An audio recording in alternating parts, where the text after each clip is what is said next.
Hi everybody, we are going to continue with our basic definitions and we are going to talk about total manufacturing cost versus cost of goods manufactured. So the two terms sound similar, but there's a basic difference between the two. Now let's start with total manufacturing cost. We have the same problem. We have the prime cost, conversion cost, direct material use, beginning working process inventory, and ending working process inventory. We also know we solve for direct labor and factory overhead. Now, the definition of total manufacturing cost is actually equal to all the relevant costs, the direct material, the direct labor, and factory overhead. That is pretty much it. Total manufacturing cost is direct material, given in the problem, $75,000, plus direct labor, the one we calculated in the previous video, $125,000, and factory overhead. Again, the one that we calculated in the previous video, $100,000. We add them up and the total manufacturing cost turns out to be $300,000. Now, let's compare that to total manufacturing cost to cost of goods manufactured.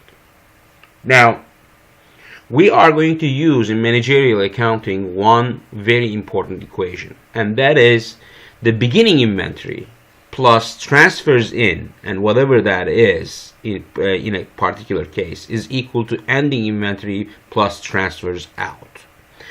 From financial accounting, you may remember beginning inventory is beginning inventory, transfers in can be purchases, and ending inventory is again ending inventory, and transfers out could be cost of goods sold.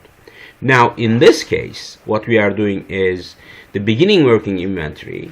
We are going to look at the working inventory account plus the total manufacturing cost, which is all the transfers in, the direct material, the direct labor, and factory overhead, is going to be equal to ending working process inventory, the one that is staying in the working process inventory, the parts that are not 100% finished yet, plus cost of goods manufactured, the ones that we manufacture, finish 100%, and send it to finished goods inventory. From that standpoint, if we solve for cost of goods manufactured, we are going to see that cost of goods manufactured is $320,000. Now, let's take a look at this from a diagram perspective with the T accounts and see the flow. And I'm going to solve this with the flow in other examples as well, but let's take a look at this. So, we have direct materials. We are going to credit that account. We are sending $75,000 of worth material to manufacturing.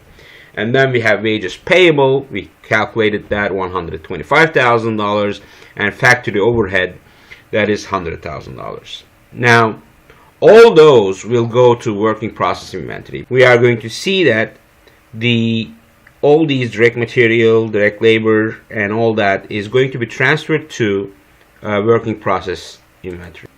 We are going to see that all these direct material, direct wages, direct labor, and factory overhead, what they will do is they will actually flow to working process inventory, and they will be right here. We are going to see direct material, direct labor, factory overhead. Now we have a beginning balance. We know that 100,000 plus the total manufacturing cost that we calculated in the previous example, all these, minus the ending inventory, should give you what we call cost of goods manufactured. Now, this item is a credit account. What we are doing is we are crediting working process inventory. We are taking this from working process, they are complete, and we are sending them to finished goods inventory. So this is pretty much the flow. What you are trying to calculate is how much you are sending to finished goods inventory. And in this case, what we are doing is taking all the direct total manufacturing costs, considering the beginning and ending balance of working process inventory, and calculating how much we are sending from working process inventory to finished goods as 100% complete goods.